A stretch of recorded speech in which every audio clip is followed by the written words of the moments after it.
Hey, welcome back. It's Nurse Eunice with Florida Training Academy, and we're on our second CNA live review tonight. So, we're going to do a vital signs quiz and we'll get started in 10 seconds. I want to give you time to get your notifications. If this is your first time joining us, don't forget to like the video, subscribe to the channel, and go to our website, fltraining.com, in order to get free study guides, free resources, free practice tests to help you pass your CNA examination. And if you check back in another week, we'll have our free resources for the nursing exams, for the LPN and RN exams also. And we'll get started shortly.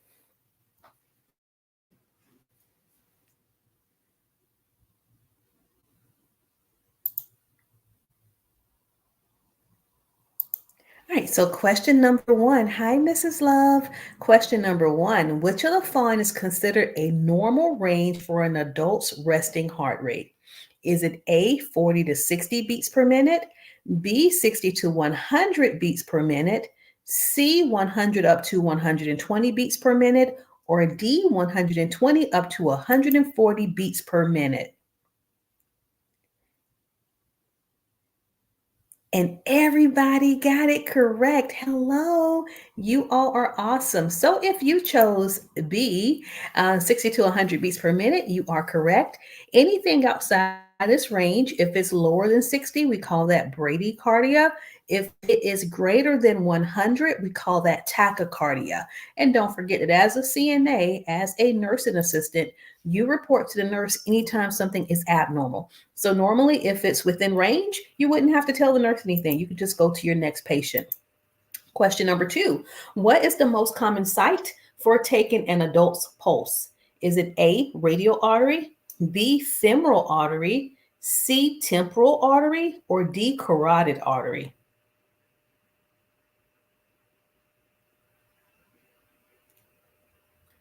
A favorite girl called Shannon, Buck, Mel, Remedy, Michelle. Yes, everybody has the answer correct.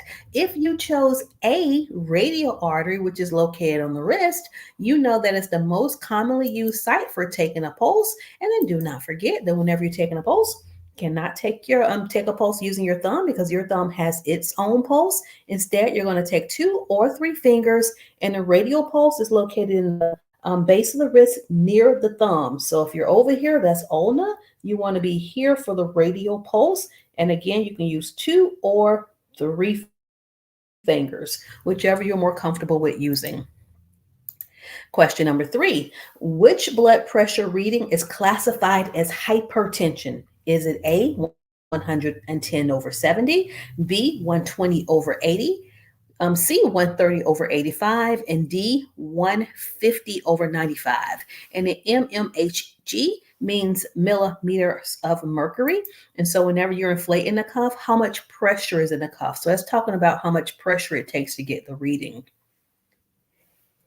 And yes, everybody. So C is not technically hypertension, and we'll talk about the differences in the values shortly.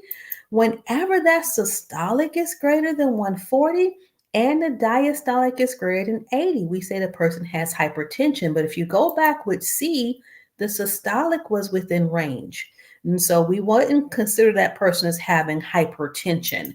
But D, with the blood pressure being 150 over 95, both numbers are higher than normal. So that would be indicative of hypertension. Great job, team. Question number 4. A CNA is caring for a patient who reports dizziness upon standing. What is the most likely cause? Is it hypertension, orthostatic hypotension, tachycardia, or hypoglycemia?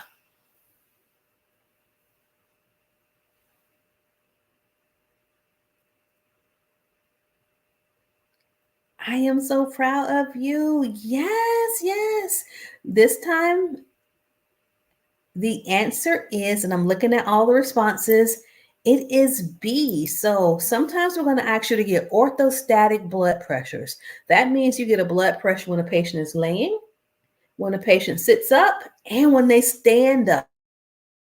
And if the pressure drops, That means that they have orthostatic hypotension, and that occurs when the blood pressure drops significantly upon standing. It can lead to dizziness and lightheadedness, and that's usually when we'll put those compression stockings on a patient, those TED hose, to keep the blood flow up. Okay, so if a patient has on those tight stockings, that's why we're trying to stop all the blood from just dropping to the legs. We want to help keep it up and keep it circulating so they don't have as much hypostatic hypotension or hypotensive episodes. Question 5. What is the normal range for an adult respiratory rate? Is it 10 to 14, 12 to 20, 18 to 30, or 22 to 28? I know this one's a little bit trickier. Mel, Buck, a favorite girl called Shannon, Lynn, Fatima. Yes. So the normal adult range is 12 to 20. And once you pass your CNA test, don't forget that you can also work with pediatric patients. You can work anywhere a nurse works, but in order for you to be prepared for the pediatric population, once you pass your exam as a CNA, I need you to go back and study. And when you study, you want to also include those pediatric vital signs because, of course, their blood pressure is going to be lower, but their heart rate and their respiratory rate will be higher. So their vital signs are different than an adult's. Question number 6. A temperature of 102 degrees Fahrenheit or 38.9 degrees Celsius is classified as which of the following? Is it hypothermia, normal, febrile, or hyperthermia? And for this one, I'll take one of two answers. Sorry, I will take two of four answers. I apologize. That didn't make sense.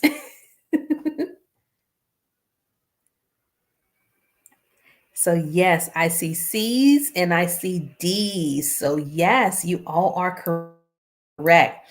And so, whenever the temperature is greater than 100, and it just depends on the population. So, I do want to backtrack there because with elderly patients, a 2-degree increase above whatever their baseline temperature is, we consider that a fever because they don't usually spike fevers the way a child would. So it's going to be rare for an elderly person to have a temperature of 102. However, if her baseline is normally 97.8 and today she's 99.8, we need to be considering whether or not she has some type of infectious process. So you'll see us treat an elderly person with a elevated temperature a little more differently. So we don't wait for them to have a temperature of 102 before we say they have a fever or that they're febrile.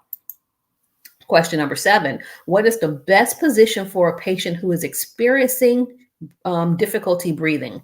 Is it supine, prone, Fowler's, or Trendelenburg? What position would you place your patient? And Chindema, hope I said that correctly, and Buck, yes, you all are going to put the patient in the Fowler's position. So let's talk about those different positions. Supine is when a person is laying flat, they're on their spine.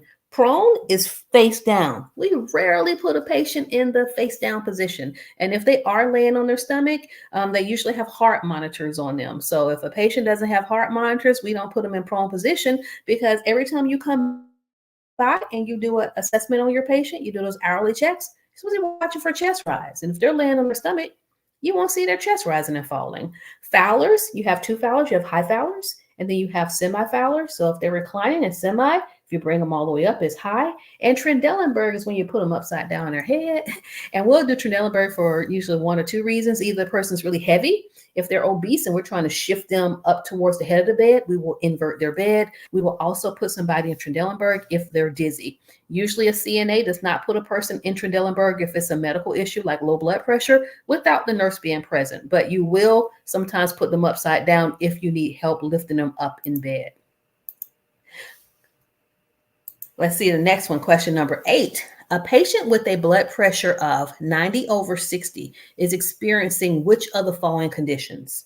Is it hypertension, hypotension, orthostatic hypotension, or hypertensive crisis?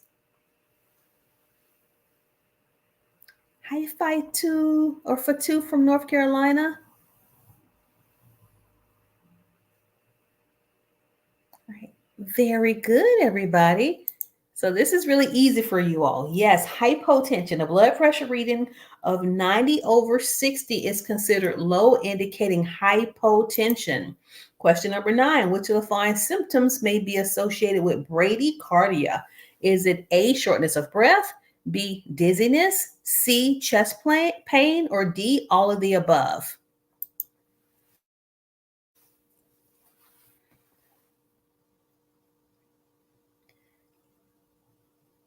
You're going to get the nurse.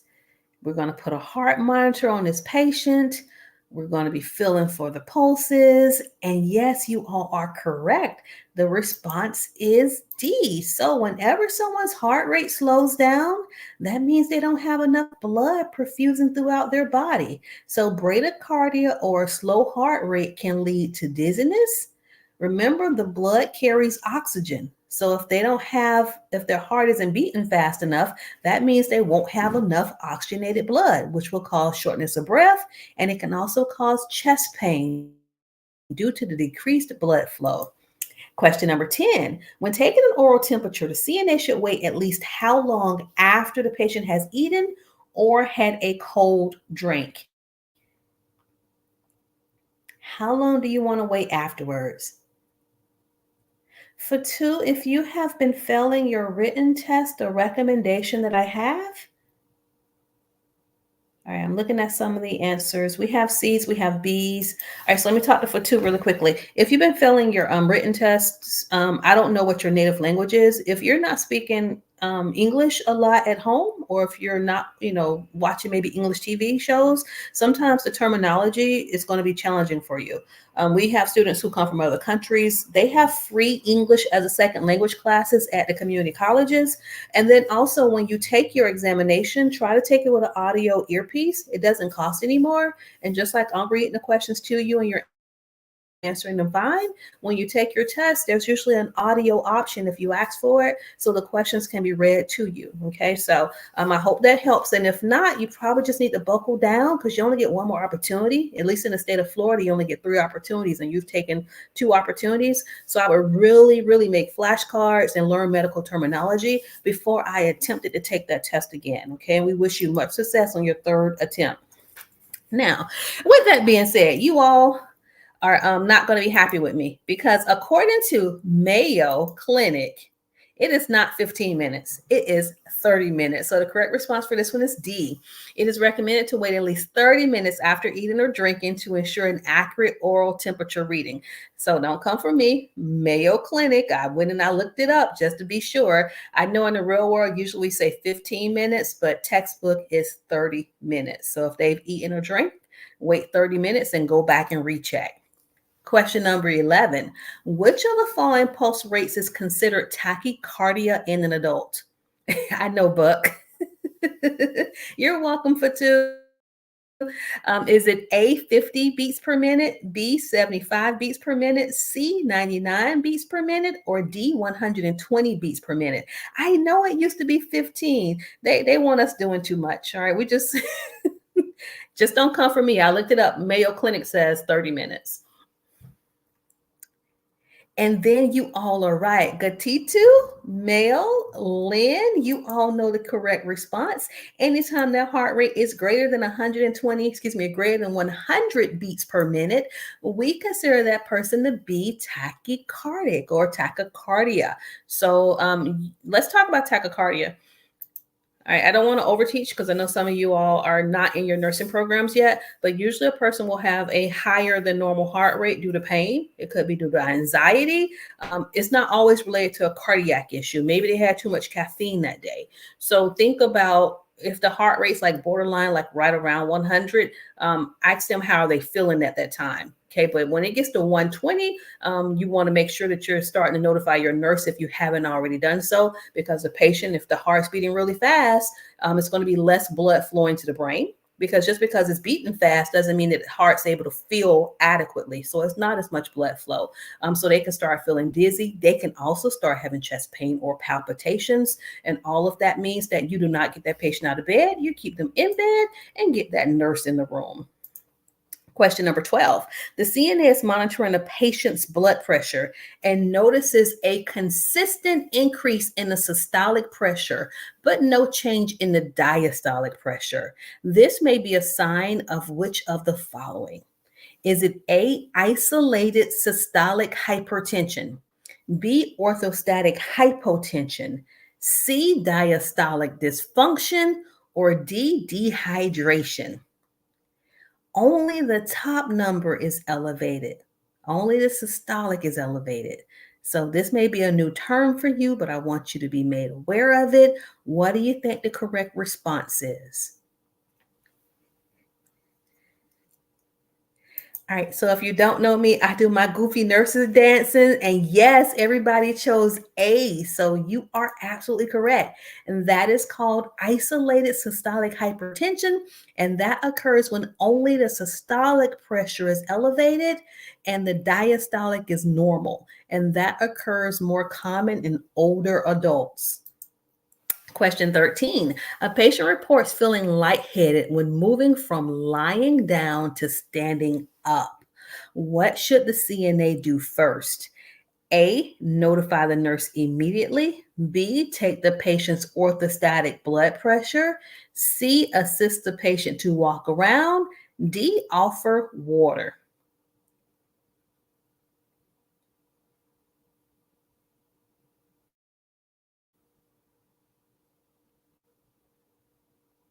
I know. Yes, it is A. And I know what you're thinking, right? If we got a patient up to walk them around and they got dizzy, shouldn't we sit them down? Absolutely. But that wasn't one of the responses there. So you don't want to ever stand somebody up if they get dizzy. A way to prevent all of that is before you ever get a patient out of the bed, is you have them sit at the side of the bed for about a minute. That gives their pressures time to settle. So you just don't immediately get somebody out of bed. It's okay. Let me help you to the edge of your bed. And while you're putting on their shoes, that will be, like the minute that they're sitting upright. And then before you stand them, you ask if they're dizzy. And you ask if they're dizzy again upon standing before you ever walk them. And if they say they're dizzy, you sit them right back down and you call that nurse.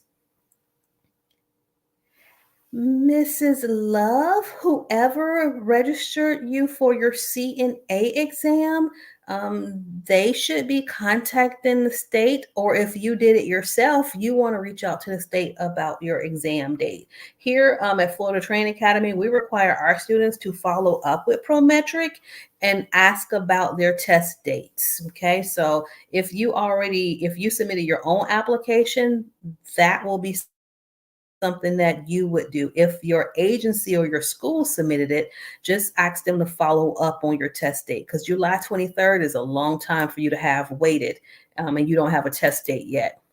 Question 14, which of the following temperatures indicates hypothermia? Is it 97.6 degrees Fahrenheit, 98.4, 95 degrees, or 100.2? Hypothermia.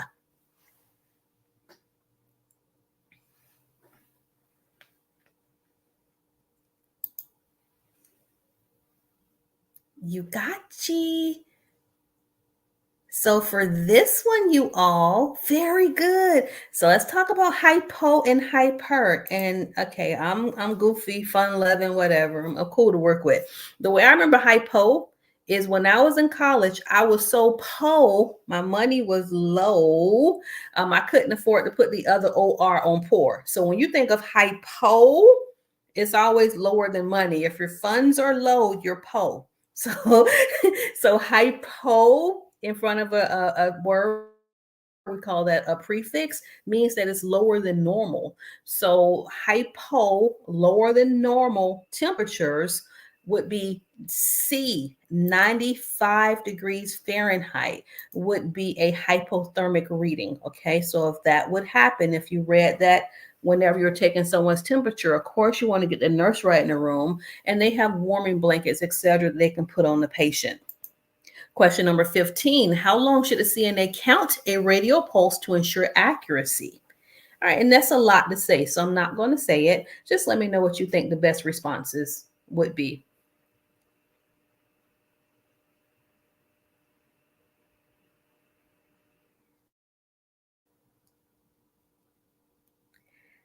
Buck for two, male. You all are doing so great on this practice test for two. I'm not sure how you didn't pass the first two times, so I'm definitely praying for you because you're getting the answers right. You all know that we have to count that pulse for 1 full minute. So the response is D. Counting the pulse for 1 full minute ensures an accurate reading, especially if the pulse is irregular. Brenda, F was not an option. I see you trying to cheat. Question 16. When measuring the patient's respiratory rate, the CNA should do which of the following? A, inform the patient that you're counting their breaths. B, measure right after taking the pulse without letting the patient know. C, count respirations for 15 seconds. D, ask the patient to take deep breaths. You're counting their respiratory rate. What should you do? I know Sham. Brenda put F.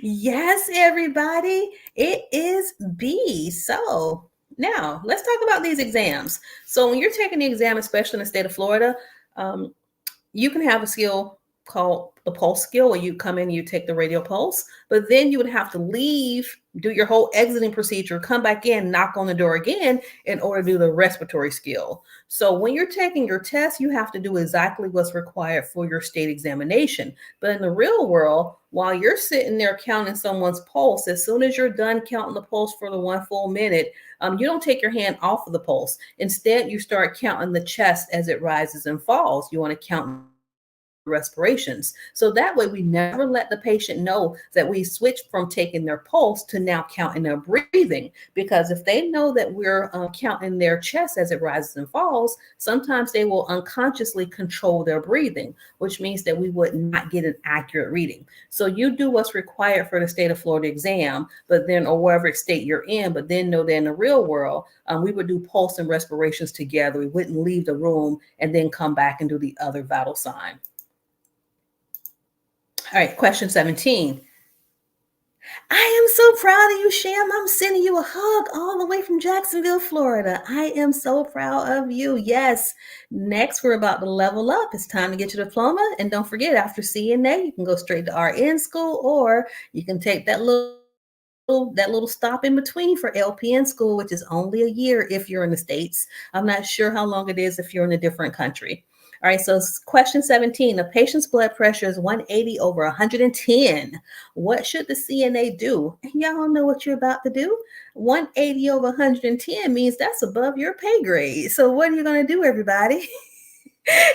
Those bees are coming through fast. Yes, let's get that nurse in the room. So, question number 17, the answer is B. You're going to notify the nurse immediately because a blood pressure of 180 over 110, that's stroke level. It's dangerously high and it requires immediate medical attention. Question number 18, which of the following symptoms may indicate fever? Is it chills, sweating, elevated heart rate, or all of the above? And I kind of gave you this answer already, so I need for you to get this right. Mel, you gotcha? Yes. Remember, because whenever someone's temperature is elevated, they can start shivering. So if you think about what's happening externally and they're shivering, think about what's happening internally. Their heart is now irritated. It's beating faster because now it's like, oh my God, they're cold. Let me pump more blood in order to, they're shivering. Some of them start having a cold sweats, even though they have a fever. So so we have the chills, we have sweating, we have an elevated heart rate. So even if you've not taken a person's temperature, you walk in the room and you see any of that, it should alert you to get those vital signs and to get that nurse into the room, because that can be a sign that the patient has an elevated temperature related to an infectious process. So they may have an infection somewhere. Question 19, what is the most accurate method for taking a core body temperature? Is it oral? Notice how I say this word, axillary. It's not auxiliary, axillary, tympanic, or rectal. And Miss Nubian, CNA, if you're in Florida, you pretty much challenge the test. So we do the fast track classes for CNA. So usually you can earn your CNA license within a month. If you're in Florida, every state has its own requirements. LPN school in Florida is 12 to 16 months. They do have accelerated programs where you can become a licensed practical nurse in 12 months. So it just depends on what state you're in. All right, so I see two different answers for 19. Whenever you think of a core temperature, think of a turkey in the oven, Thanksgiving. When you're trying to see if that turkey's done, you don't stick it under a wing. You go inside, you do a core temperature. So, a core temperature, everybody, is D. It is a rectal temperature. Even though we do not do rectal temperatures that often, they are still done if a patient's really sick. So let's talk about when we do a rectal temperature. Let's say that somebody had drowned. Their body is hypothermic because they've been in the water. We've done CPR on them. We got their heart restored. But now, in order for us to get an accurate temperature, because their body's so cold and they're probably intubated, so we're not going to do an oral temperature. You don't do an oral temperature if someone is either a mouth breather or if they have an airway or if they have oxygen.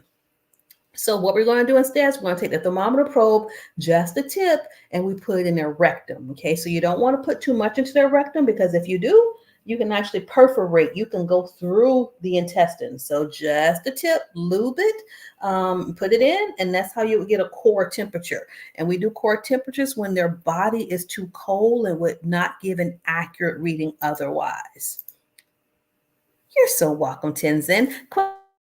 Question 20. A CNA measures a patient's respiratory rate at 24 breaths per minute. What is this called? Raven, I'm all over the place. I have no idea when I be live. I just be showing up, so forgive me. We have skills videos on our channel. We have a whole playlist. All right, so a CNA measures a patient's respiratory rate at 24 breaths per minute. What is this called? Is it eupnea? Is it Brady? I can't pronounce that word. I never could. Forgive me. I have a master's degree, but I'm not going to pronounce that word. Is it tachypnea or is it dyspnea?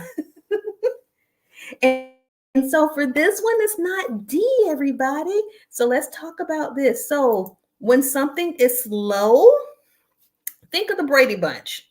It was a whole bunch of kids in a station wagon. That station wagon was not moving fast. It was moving slow. So when we put Brady as a prefix, that means it's going slower than it should. Tacky, it's going really fast. Dis in front of a word as a prefix means pain. So we know that the PNEA, the P is silent, the NEA refers to breathing. So Brady, Nipia, however you pronounce it, heart is, they're breathing really slow. Tachypnea, they're breathing really fast. Dyspnea, they're having pain or difficulty with their breathing. So with that being said, the correct response for 20 is going to be C. So it's tachypnea. Okay, so that's when their breaths, they're breathing usually more than 20 breaths per minute in an adult.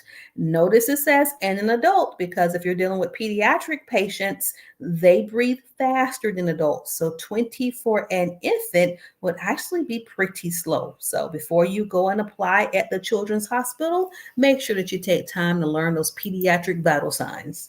Question 21. A blood pressure cuff that is too small can result in which of the following? A false low reading, B, a false high reading, C, an accurate reading, or D, no reading at all. Now you put that little old cuff because you was being lazy on Mr. Bobby, and Mr. Bobby is 400 pounds, and you got the regular size cuff. The cuff is too small. The cuff should take up about a third of the arm. So if the cuff is only taking up half of the upper arm, I need for you to go get a different cuff. Otherwise, the correct response, yes, everybody, it's going to be B. You're going to have a false high reading. That's if it stays on the arm, because sometimes it just pops off because it was too small. So a cuff that is too small may cause a falsely elevated blood pressure reading. And the opposite, if you put on a cuff that's too big on somebody who has a small alarm, you get a false low reading. So that's why having the accurate size cuff is really important. Question number 22. When should a CNA use the carotid artery to assess pulse? Is it A, when checking for signs of a stroke, B, during a routine physical exam, C, in cases of suspected cardiac arrest, or D, when the radial pulse is too fast?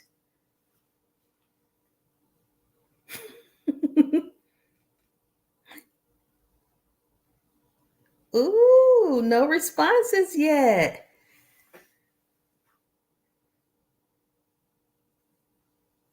Mel, Novelette, Miss Nubian, you're absolutely correct.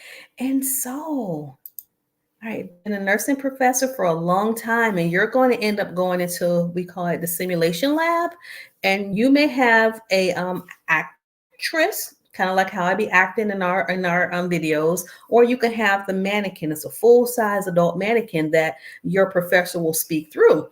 And the mannequin may not be responding to you. So, but if a person's talking to you, you never want to go for their carotid pulse if you're trying to check for responsiveness or a heartbeat. You go for the radial if they're talking to you. When you have to do, hey, hey, are you okay? That's a medical emergency. If there's no response, that's when you go for the carotid artery or the carotid pulse.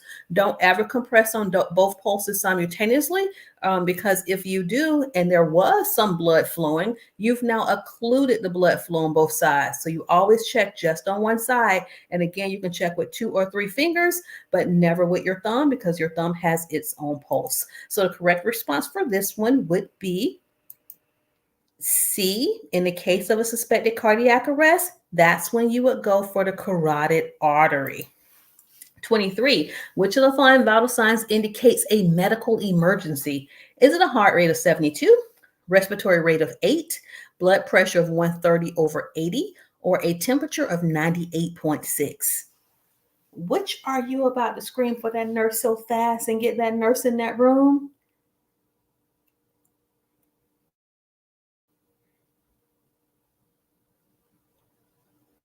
I see A or C. I see B. I see A. I see C. You all are all over the place with this one. So let me remind you that a blood pressure systolic can be 100 up to 140. Diastolic is usually 50 to 80. So that weeds out C. C is not the response. A heart rate can, for an adult, is between 60 to 100. So in this particular scenario, the heart rate 72. There's nothing that you would tell the nurse about that one. Yes, everybody, when someone is breathing 8 breaths per minute, maybe the nurse gave them too much morphine. The patient said they're in pain, and the nurse gave them an extra dose. But when someone's breathing 8 breaths per minute, that means they have a lower than normal respiratory rate. It's getting close to 0. So I need for you to try to stimulate them, try to wake them up, tap, tap, tap, cut the lights on, get that nurse in the room. Because the respiratory rate below 12 breaths per minute in an adult could indicate a critical condition requiring immediate attention. And that's why you're supposed to count the respirations. Oh, I'm going to put the camera on big for this. Stop lying. I need y'all to really count the respirations. Everybody's respiration rate can't be 16. Y'all are not counting the respirations. Y'all will document that the respirations are 16 on somebody who is not breathing, because y'all don't assess them. So I need you to take your time when you're going room to room, actually look in the room, take a few seconds, make sure that person's chest is rising, count those respirations, because usually find out a person has expired at the change of shift. Meanwhile, that night CNA has been documented the patient's resting well. They weren't resting well. They weren't alive. So how we're going to figure that out is because I actually need you to pause and actually count the respirations. 8 is too close to 0. So if the respirations are less than 12, stimulate them, get that nurse in the room. All right, let me get off my little I love my patients, so I'm tired of seeing all of your documentation saying respirations are 16, because we know what you're doing. You're just making up numbers. All right, question 24. A patient with a sudden drop in blood pressure upon standing is most likely experiencing, this is easy for you because we've already talked about it, is it hypertension, orthostatic hypotension, bradycardia, or tachycardia?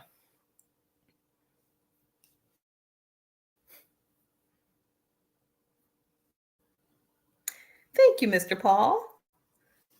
And yes, everybody, it is orthostatic hypotension, which we talked about. Question 25. A CNA is caring for a patient with irregular heartbeats. What is the best way to check this patient's pulse?